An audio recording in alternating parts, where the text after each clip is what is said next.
Inilah sejarah asal-usul malam Lailatul Qadar yang sangat menakjubkan.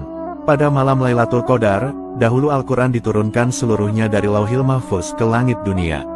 Selain itu, alasan dinamakan malam Lailatul Qadar adalah sebab pada malam ini semua urusan dan keputusan untuk tahun itu dan tahun yang akan datang ditetapkan, seperti tentang rezeki, ajal, dan lain sebagainya.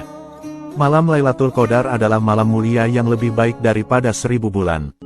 Pada malam ini para malaikat turun untuk mengucapkan salam kepada hamba Allah yang beriman. Namun, di balik sisi kemuliaan malam Lailatul Qadar, ternyata menyimpan kisah tragedi bersejarah yang sangat menyedihkan. Diriwayatkan dari Ibnu Abbas, bahwa dahulu malaikat Jibril alaihissalam pernah bercerita kepada Nabi Muhammad tentang sosok lelaki bernama Syamun al-Ghazi. Syamun al-Ghazi dikenal sebagai seorang mujahid handal yang pernah berperang melawan orang-orang kafir selama 1000 bulan lamanya. Hebatnya, ketika berperang, Syamun al-Ghazi hanya memakai tulang dagu unta sebagai senjatanya. Hal ini sebab ia tak punya alat-alat perang. Ajaibnya, ketika orang-orang kafir dipukul dengan tulang unta itu, maka tak terhitung korban yang tumbang dari mereka. Selain itu, tulang unta yang dimiliki Syamun ternyata mempunyai banyak kesaktian.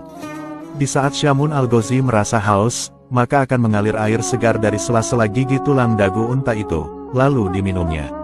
Kemudian di saat perut Syamun al-Ghazi merasa lapar, maka muncullah daging dari tulang itu, kemudian Syamun memakan daging itu. Diketahui, bahwa Syamun al-Ghazi berperang melawan kaum kafir setiap hari sampai ia berumur 1000 bulan. Jadi jika dikalkulasi, 1000 bulan sama dengan 83 tahun lebih 4 bulan. Orang-orang kafir benar-benar tak mampu mengalahkan Syamun al-Ghazi. Suatu ketika, orang-orang kafir mencoba merayu istri Syamun al-Ghazi yang kafir untuk menghabisi nyawa suaminya. Orang-orang kafir lalu berkata kepada istri Syamun, "Sungguh, kamu akan aku beri harta yang melimpah jika kamu mau membunuh suamimu." Istri Syamun menjawab, "Aku tak mampu membunuhnya." Orang-orang kafir lantas berkata, "Kami akan berikan kamu seutas tali yang kuat. Ikatlah kedua tangan suamimu itu dan juga kedua kakinya saat sedang tidur. Lalu, nanti kami yang akan menghabisinya." Kemudian, istri Syamun menyetujui tawaran itu. Ketika Syamun sedang tidur pulas, sang istri yang durhaka itu lantas mengikat tubuh Syamun sekuat-kuatnya menggunakan tali pemberian orang kafir. Ketika Syamun terbangun dari tidurnya, ia pun terkaget dan bertanya kepada sang istri, "Siapakah yang mengikatku?" Sang istri menjawab, "Akulah yang mengikatmu hanya untuk menguji kekuatanmu." Atas kekuatan dan kekuasaan dari Allah Subhanahu wa Ta'ala, Syamun lantas dengan mudahnya mampu melepaskan tali-tali yang mengikat tubuhnya itu.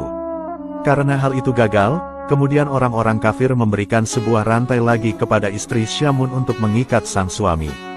Diharapkan semoga saja Syamun tak mampu melepaskan tali rantai itu. Namun aksi gila itu tetap gagal kembali, karena Syamun dengan mudahnya mampu melepaskan rantai yang kuat itu. Syamun al-Ghazi lantas berkata kepada sang istri, "Wahai istriku, aku ini seorang waliullah. Tidak ada satupun di dunia ini yang bakal mampu mengalahkanku kecuali rambutku ini." Dari jawaban itu, diketahui memang Syamun memiliki rambut yang panjang. Rambut itulah penyebab dirinya tidak bisa dikalahkan oleh musuh siapapun juga. Dari penuturan sang suami, akhirnya istri Syamun dapat tahu apa kelemahan suaminya. Kemudian, beraksilah istri Syamun ketika sang suami sedang tidur.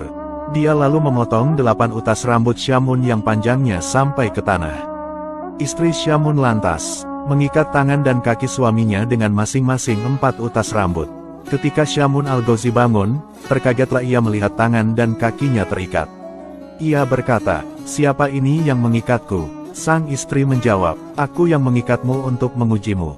Kemudian, Syamun lantas meronta-ronta berusaha melepaskan tali rambut yang mengikatnya. Namun, usaha yang dilakukannya itu sia-sia. Syamun tak bisa melepaskan tali itu karena itu adalah rambutnya sendiri. Begitu durhakanya seorang istri yang memiliki sifat buruk kepada suaminya demi mengejar harta dunia.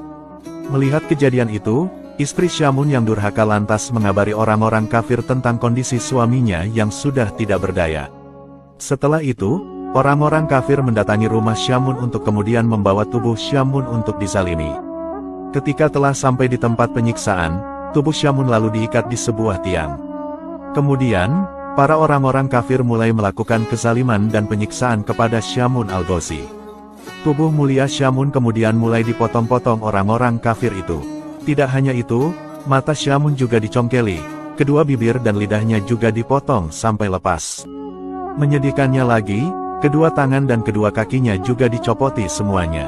Melihat nasib malang hambanya, Allah Subhanahu wa Ta'ala lantas memberikan pertolongan kepada Syamun. Allah Subhanahu wa Ta'ala berfirman, "Perlakuan apa yang kamu inginkan dariku terhadap mereka?" Syamun lantas menjawab, "Berilah hamba kekuatan, sehingga dapat kugerakkan tiang rumah ini hingga merobohi mereka."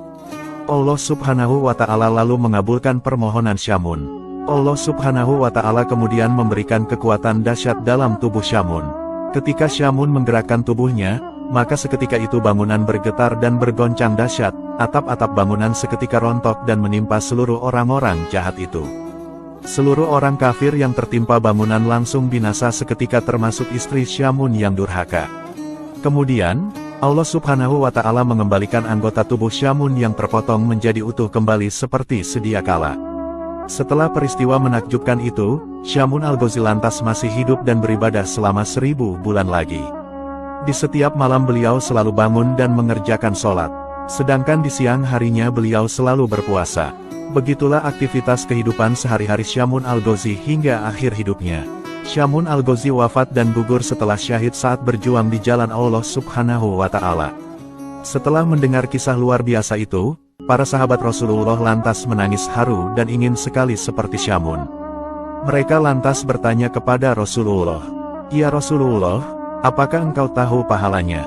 Rasulullah menjawab, "Aku tidak tahu." Dari situlah Allah kemudian mengutus malaikat Jibril untuk turun dengan membawa surat Al-Qadar.